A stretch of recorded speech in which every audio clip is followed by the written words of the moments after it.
Hello students, আশা করি তোমরা সবাই খুব ভালো আছো। আমি অনিন্দিতা ম্যাডাম। তোমরা আজকে চলে এসেছো কনফিডেন্ট ইংলিশ উইথ পার্থ স্যারের টিউটোরিয়ালে। আজকের এই tutorial West Bengal board of secondary এডুকেশনের ক্লাস 5-এর ছাত্রছাত্রীদের জন্যে। আর আমি আজকে চলে এসেছি তোমাদের এই ক্লাসে তোমাদের লেসন 3 ফুল মান ইজ ইন্ডিয়া এই গল্পটি পড়াবো বলে। আমি এর আগের ভিডিওতে তোমাদের লেসন 1 লেসন 2 পড়িয়েছি, আশা করি তোমরা সবাই দেখেছো। যদি কেউ মিস করে যাও তাহলে তোমরা কি করবে, confident English with Partha sir এই চ্যানেলে যাবে, সেখানে ক্লাস 5-এর যে প্লে লিস্ট আছে সেখানে দেখবে সমস্ত ভিডিওগুলো আপলোড করা আছে, তোমরা দেখে নেবে। তাহলে তোমাদের ওই লেসনগুলো সম্পর্কে কোনো রকম কনফিউশন থাকবে না। আর আজকে এই ভিডিওটা দেখার পর তোমাদের যদি ভালো লাগে তাহলে তোমরা কি করবে, তাহলে অবশ্যই ভিডিওটা লাইক করো, কমেন্টের মাধ্যমে জানিও তোমাদের কেমন লাগছে। আর যারা যারা এখনো পর্যন্ত confident English with Partha sir চ্যানেলটাকে সাবস্ক্রাইব করোনি তারা তাড়াতাড়ি সাবস্ক্রাইব করে নিও পরবর্তী ভিডিওগুলো পাওয়ার জন্য। চলো আজকে তোমরা চলে এসো পেজ নাম্বার 31।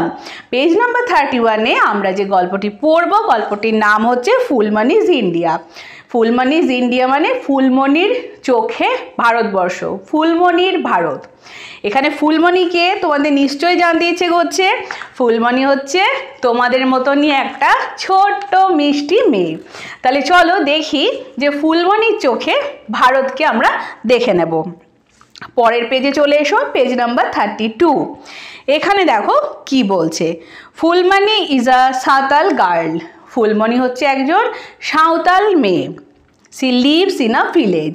সে একটা গ্রামে বাস করে। Have you ever been to her house? তোমরা কি কখনো তার বাড়ি গিয়েছো? There are beautiful pictures painted on the walls of her house. তার বাড়ির দেওয়ালে সুন্দর সুন্দর ছবি ঝোলানো থাকে। All her neighbors have painted on their doorways and interiors.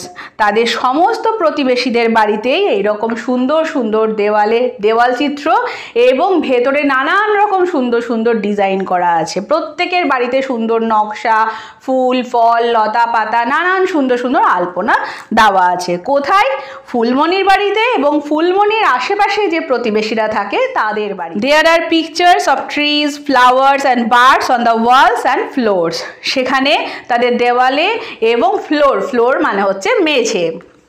কিছু কিছু ওয়ার্ড তোমরা লিখে নেবে, তাহলে তোমাদের বাংলাটা বুঝতে সুবিধা হবে।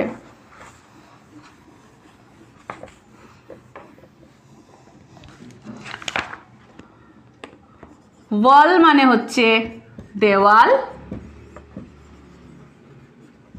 এবং ফ্লোর মানে মেঝে। সেখানে তাদের মেঝেতে এবং দেওয়ালে নানান রকম গাছের, ফুলের, পাখির ছবি আঁকা থাকে। Phulmoni like her elders loves to paint on the mud walls. ফুলমণিও তাদের বড়দের দেখা দেখি তার সেই মাটির বাড়িতে সুন্দর সুন্দর ছবি আঁকতে ভালোবাসে। The pictures of hers are colourful. তার প্রতিটা ছবি কিন্তু ভীষণ রঙিন হয়।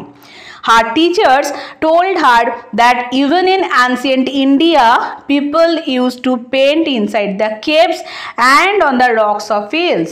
তার টিচার, তার শিক্ষক তাকে বলেছে, ফুলমণিকে বলেছে যে এই যে প্রাচীন ভারতে, আমাদের প্রাচীন ভারতে কি হতো, বিভিন্ন কেভস মানে হচ্ছে গুহা, কেভস মানে হচ্ছে গুহা, বিভিন্ন কেভসে এবং পাহাড়ের গায়ে প্রচুর ছবি আঁকা থাকতো।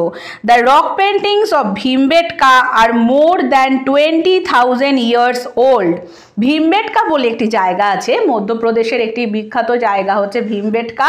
তো সেই ভীমবেটকায় রক পেন্টিংস মানে পাহাড়ের গায়ে, ভীমবেটকায় পাহাড়ের গায়ে যে ছবি আঁকা আছে সেটা হচ্ছে 20,000 ইয়ার্স ওল্ড মানে 20,000 বছর আগের।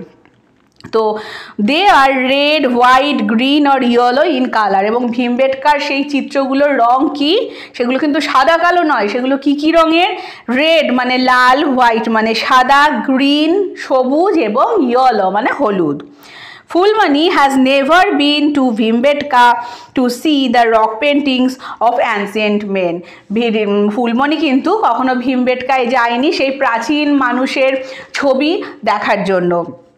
But she has heard stories about the famous rock paintings from her teacher. কিন্তু ফুলমণি কোথা থেকে শুনেছে? তার টিচারের কাছ থেকে সেই ভীমবেটকার সুন্দর সুন্দর রঙিন গুহাচিত্র সম্পর্কে জানতে পেরেছে। One day, একদিন her teacher showed her a picture. একদিন তার টিচার শিক্ষক তাকে একটা ছবি দেখিয়েছিল।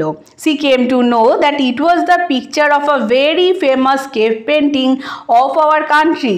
তখন সে জানতে পেরেছিল যে সেই ছবিটা হচ্ছে আমাদের ভারতের একটি বিখ্যাত গুহাচিত্র। কেভ পেন্টিং মানে হচ্ছে গুহাচিত্র। Do you want to see that painting? তোমরা কি সেই ছবি দেখতে চাও? Here it is. এই দেখো, দেখো তোমরা বইয়ের ডান দিকে দেখতে পাচ্ছ একটা ছবি দেখতে পাচ্ছ গুহাচিত্র। This is one of the paintings found in the Ajanta caves. এই যে চিত্রটা তোমরা দেখতে পাচ্ছ এটা কোথায় পাওয়া গেছে? অজন্তা কেভসে। অজন্তা বলে যে গুহা সেখানে এই ছবিটি পাওয়া গেছে। অজন্তা এবং ইলোরা এই দুটো হচ্ছে গুহাচিত্রের জন্য খুব বিখ্যাত একটা জায়গা, দুটি জায়গা। এই দুটি জায়গা হচ্ছে মহারাষ্ট্র রাজ্যের এই দুটি জায়গা। তো এই অজন্তা এবং ইলোরা এই দুটি গুহাচিত্রের জন্য বিখ্যাত। এই যে ছবিটা তোমরা দেখতে পাচ্ছ এই ছবিটা কোথায় পাওয়া গেছে? অজন্তা গুহার মধ্যে এই ছবিটা পাওয়া গেছে। It is a fresco. এটা হচ্ছে একটা ফ্রেস্কো। ফ্রেস্কো কি? ফ্রেস্কো দেখো এখানে দেওয়া আছে painting on the plaster of the wall. দেওয়ালের মধ্যে যে প্লাস্টার করে করে যে খোদাই করে করে যে চিত্র সেটাকে বলা হয় ফ্রেস্কো। অলমোস্ট 2000 years ago, প্রায় কত বছর আগে? 2000 years ago মানে 2000 বছর আগে some great Indian artist painted inside the caves of Ajanta and Ellora. কিছু বিখ্যাত ভারতীয় শিল্পী অজন্তা এবং ইলোরার ওই গুহার মধ্যে এই সমস্ত চিত্রগুলি এঁকেছিলেন। Our country is the home to many religions.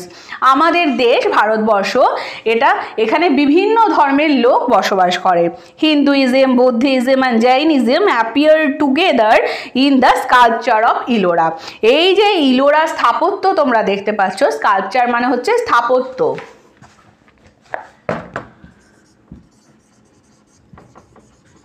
Sculpture মানে স্থাপত্য। এই যে তোমরা ইলোরার স্থাপত্য দেখতে পাচ্ছ এখানে কোন কোন ধর্মের দেখা গেছে? বৌদ্ধ ধর্ম, হিন্দু ধর্ম এবং জৈন ধর্মের বিভিন্ন চিত্র দেখা গেছে।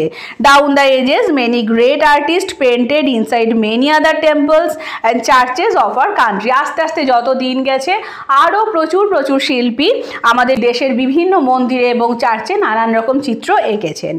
নেক্সট পেজে দেখো, page number 33। Little Fulmani is surprised to know that many of the Indian dances forms started within the temples. ছোট্ট ফুলমণি খুব অবাক হয়ে গিয়েছিল যখন সে জানতে পেরেছিল যে এই যে বিভিন্ন রকম নৃত্য সেগুলো কোনো না কোনো মন্দির থেকে তার জন্ম। Phulmoni is a natural dancer. Phulmoni হচ্ছে একজন প্রাকৃতিক নৃত্যশিল্পী। প্রকৃতির ছন্দে সে স্বতঃস্ফূর্তভাবে তার নাচটা চলে আসে।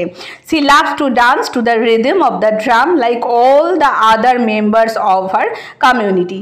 সে কি ভালোবাসে? তার জাতির সমস্ত লোকেদের সাথে, দলের সাথে ড্রামের ছন্দের সাথে সাথে, ড্রাম বা ঢোল যখন তারা বাজায় তার সাথে সাথে সেই ছন্দের সাথে সাথে সে নাচতে ভালোবাসে। রিদম মানে হচ্ছে ছন্দ। রিদম মানে ছন্দ। Her teacher said that folk dance is a popular art form among the various communities of India. তার টিচার তাকে বলেছেন এই যে লোকনৃত্য এটা হচ্ছে খুব জনপ্রিয় একটা শিল্প যেগুলো ভারতের বিভিন্ন জাতির মধ্যে দেখা যায়। দ্য পাঞ্জাবিজ লাভ দ্য ভাংড়া ডান্স। পাঞ্জাবিরা যারা পাঞ্জাবে থাকে তারা কি ডান্স পছন্দ করে? ভাংড়া। ভাংড়া তোমরা দেখেছো এরকম হাত তুলে নাচে, সেটাকে বলে ভাংড়া dance. In the same way dandiya is popular in Gujarat. ঠিক এইভাবেই গুজরাট রাজ্যে কি ডান্স জনপ্রিয়, কোন নাচ? ডান্ডিয়া নাচ। সেখানে দুটো লাঠি নিয়ে নাচে। Bihu in Assam and Chhau in West Bengal. আর আসামের কোন নৃত্য সব থেকে বেশি জনপ্রিয়? আসামের বিহু নাচ সব থেকে বেশি জনপ্রিয়। এবং ওয়েস্ট বেঙ্গলের মানে আমাদের পশ্চিমবাংলার সব থেকে বেশি জনপ্রিয় লোকনৃত্য কি? Chhau. Phulmoni loves to watch Chhau dance perform during festivals. বিভিন্ন উৎসবের সময় ফুলমণি এই ছৌ নৃত্য দেখতে খুব পছন্দ করে। The performers wear mask. এই যে প্রদর্শনকারীরা যারা নৃত্য প্রদর্শন করে তারা কি করে? মাস্ক মানে হচ্ছে মুখোশ, বিভিন্ন রকমের মুখোশ তারা পরে। They shake their heads and jump in the air in harmony with music. তারা তারপরে কি করে? সেই মুখোশ পরে ছন্দের তালে তালে, বিভিন্ন গানের যে ছন্দ তাল তার সঙ্গে সঙ্গে তারা কি করে? Shake their heads. তারা তাদের মাথাটা শেক মানে হচ্ছে মাথা নড়ায়, এবং জাম্প ইন দ্য এয়ার এবং উঁচুতে, অনেক উঁচুতে লাফায়, দিয়ে সেই ছন্দের তালে তালে সুন্দর নৃত্য প্রদর্শন করে। এটাই হচ্ছে ছৌ নৃত্যের বৈশিষ্ট্য। Phulmoni always cries out in joy at the end of a Chhau dance performance. Phulmoni প্রায়শই কী করে? ছৌ ডান্স যখন সে দেখে, দেখার পর একদম at the end of the dance, একদম সেই ডান্স দেখার সব শেষে প্রদর্শনের পরে সে আনন্দে কেঁদে ফেলে। এতটাই সে আনন্দ পায় যে আনন্দে তার দু চোখ বেয়ে জল পড়ে। তো এই হচ্ছে আমাদের ফুলমণিজ ইন ইন্ডিয়ার পার্ট 1। তোমরা আশা করি সবাই বুঝতে পেরেছো বাংলাটা। এরপরে দেখো আমি তোমাদের অ্যাক্টিভিটি 1 করাবো। অ্যাক্টিভিটি 1-এ কি বলেছে দেখো, টিক দ্য কারেক্ট আনসার। এখানে বিভিন্ন অপশান দেওয়া আছে আনসারে, যেটা সঠিক হবে সেটা আমাদের কি করতে হবে? টিক চিহ্ন দিতে হবে। নাম্বার 1 দেখো, the rock paintings of Bhimbetka are more than 1000 years. Number B 20,000 years. Number C 12,000 years. আমরা কি দেখেছি এখানে দেখো? More than 20,000 years old. তাহলে আমরা কোথায় দাগ দেবো, টিক দেবো কোথায়? নাম্বার বিতে। এরপরে 2 দেখো, Ajanta is famous for. Ajanta কিসের জন্য বিখ্যাত? Cave painting, wood painting, canvas painting. আমরা কি দেখেছি? অজন্তা কিসের জন্য বিখ্যাত? কেভ পেন্টিংয়ের জন্য বিখ্যাত, গুহা চিত্রের জন্য। তাহলে আমরা কিসে টিক দেব? নাম্বার এতে টিক দেব। এরপরে 3 নাম্বার দেখো, Bihu is a popular folk dance of Punjab. Number B Assam. Number C West Bengal. Bihu কোথাকার লোকনৃত্য? আমরা দেখেছি বিহু হচ্ছে আসামের লোকনৃত্য। তাহলে আমরা কোথায় টিক দেব? নাম্বার বি আসামের মাথায় টিক দেব। এরপরে অ্যাক্টিভিটি 2-তে চলে এসো তোমরা। অ্যাক্টিভিটি 2-তে কি বলেছে? Let's match the dances with the states. এখানে এই ডান্সগুলো, নাচগুলো কোন রাজ্যের তার সাথে সেটা আমাদের ম্যাচ করতে হবে। আগে আমরা নাচগুলো কি কি আছে দেখে নিই। ছৌ, ডান্ডিয়া, ভাংড়া, এবং নিচে স্টেটের নামগুলো আছে। কি কি রাজ্যের নাম দেওয়া আছে? প্রথমে পাঞ্জাব, তারপর ওয়েস্ট বেঙ্গল, তারপরে গুজরাট। তাহলে আমরা ছৌ কোথাকার ডান্স আমরা দেখেছি? কোন রাজ্যের? ছৌ হচ্ছে ওয়েস্ট বেঙ্গলে। তাহলে ছৌয়ের সাথে আমরা ওয়েস্ট বেঙ্গল ম্যাচ করব। ডান্ডিয়া আমরা কোথায় দেখেছি? ডান্ডিয়া হচ্ছে গুজরাটের। তাহলে ডান্ডিয়ার সাথে আমরা কোনটা ম্যাচ করব? গুজরাট স্টেট ম্যাচ করব। এবং তারপরে ভাংড়া, ভাংড়া কোথাকার? পাঞ্জাবের।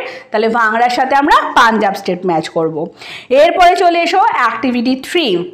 অ্যাক্টিভিটি 3-তে কি বলেছে? Let supply the missing information. এখানে যে ইনফরমেশনটা মিস করে গেছে সেটা আমাদের টেক্সট থেকে নিয়ে সম্পূর্ণ করতে হবে বাক্যটা। চলো আমি এগুলো তোমাদের বোর্ডে করিয়ে দিই।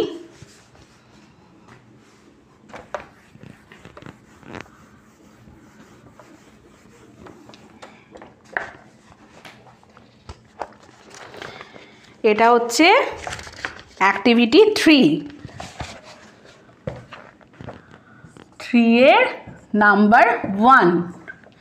কি বলেছে? The primary colour used in the rock paintings at Bhimbetka. আর ভীমবেটকায় যে প্রাইমারি কালারগুলো, রঙগুলো ব্যবহার করা হয়েছিল সেগুলো কি কি ছিল? দেখো পেজ নাম্বার 32-এর একদম ফার্স্ট প্যারার শেষের দিকে আছে, they are red, white, green or yellow in colour. তাহলে আমরা কি লিখব?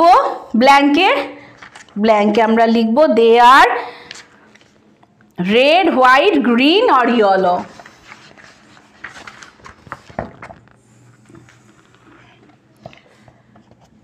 Red, white, green or yellow. ওকে, এরপরে নাম্বার 2, নাম্বার 2তে দেখো most of the Indian dances originated from, most of the Indian dances originated from, কোথা থেকে অরিজিনেটেড হয়েছে, কোথা থেকে? আপ দেখো পেজ নাম্বার 32 আমরা কি লিখে দেখেছি, প্রথম লাইনটাই দেখো many of the Indian dance form started within the temples. তাহলে আমরা কি লিখবো এখানে ব্ল্যাঙ্কে, most of the Indian dances originated from the temples, মন্দির থেকে তাদের জন্ম। এরপরে নাম্বার 3 কি আছে দেখো, স্কাল্পচার্স আর ফাউন্ড ইন, স্থাপত্য আমরা কোথায় পেয়েছি, in Ellora cave, in Ellora cave.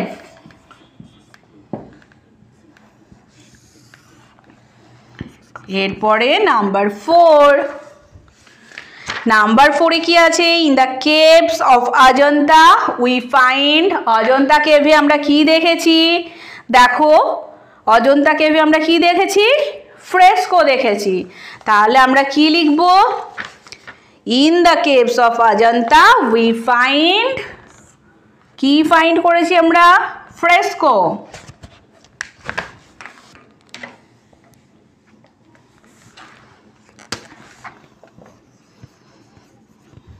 We find fresco. ওকে, ঠিক আছে, আমি পুরো সেন্টেন্সটা লিখলাম না, আমি কি করলাম এখানে যে ব্ল্যাঙ্কে যেগুলো লিখতে হবে সেটা আমি তোমাদের লিখে দিলাম। আশা করি তোমরা বুঝতে পেরেছো। The primary colours used in the rock paintings at ভীমবেটকার, red, white, green or yellow. Number 2 কি বলেছে, most of the Indian dances originated from the temples. Number 3, sculpture are found in Ellora cave. And number 4, in the caves of Ajanta we find fresco. Okay? তাহলে আজকে আমাদের এই ক্লাসে আমরা কি পড়লাম, লেসন 3 ফুল মান ইজ ইন্ডিয়ার পার্ট 1 পড়লাম এবং তার সাথে সাথে অ্যাক্টিভিটি 1, 2, 3 এই 3টে অ্যাক্টিভিটিস আমাদের কমপ্লিট হয়ে গেল। তাহলে আজকের ক্লাসে আমরা কি পড়লাম, ফুল মান ইজ ইন্ডিয়াস পার্ট 1 পড়লাম, তার সাথে সাথে আমরা অ্যাক্টিভিটি 1, 2 এবং 3 কমপ্লিট করে নিলাম। তাহলে তোমাদের সাথে দেখা হচ্ছে নেক্সট ক্লাসে ফুল মান ইজ ইন্ডিয়াস পার্ট 2 নিয়ে এবং পরবর্তী অ্যাক্টিভিটিসগুলো নিয়ে। সবাই ভালো থেকো, সুস্থ থেকো। আর আমার ভিডিও যদি তোমাদের ভালো লাগে তাহলে অবশ্যই লাইক করো, কমেন্টের মাধ্যমে জানিও তোমাদের কেমন লাগছে। আর confident in English with Partha sir চ্যানেলটাকে অবশ্যই সাবস্ক্রাইব করে নিও পরবর্তী ভিডিওগুলো দেখার জন্য। টাটা।